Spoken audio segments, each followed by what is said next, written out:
நான் பண்ணது தப்புதான். நான் வேணா முட்டி போட்டு உங்ககிட்ட மன்னிப்பு கேட்கட்டுமா? இல்லாட்டி நீ வேணா என்ன 2 அடி அடிச்சுக்கிறியா? நீ குட்டியா எலிக்குஞ்சு மாதிரி இருக்க. உன்னை அடிச்சா நான் தான் கொலை கேஸ்ல உள்ள போவேன். உன்னை அடிக்கணும்னு நினைச்சா கூட மனசு வர மாட்டேங்குது. நல்லா குழந்தை மூஞ்சி வச்சுக்கிட்டு என்ன கடுப்பேத்துற.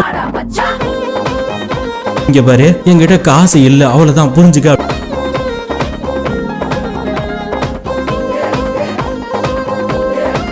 உங்ககிட்ட இருந்து எப்படி காசை வசூல் பண்ணணும்னு எனக்கு தெரியும்டி. நம்ம கச்சேரி தான் ரொம்ப உற்சாகமாக கல கட்டு தடி செல்லமே.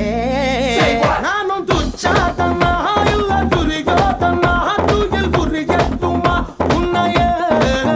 நீ தொட்டதெல்லாம் ஹிட்டு, அட இந்தாண்டா வெட்டு. இனி நமக்கு எது சென்சார் கட்டு. பெஞ்சு சத்தம் கேட்டு விடுதானா விழும் ஓட்டு. நீ வாங்கிக்க காதல் சீட்டு. இப்படியே நான் இந்த 5 லட்சத்தை கழிச்சிருவேன். சட்டி நாடு சிக்கன் பொண்ணு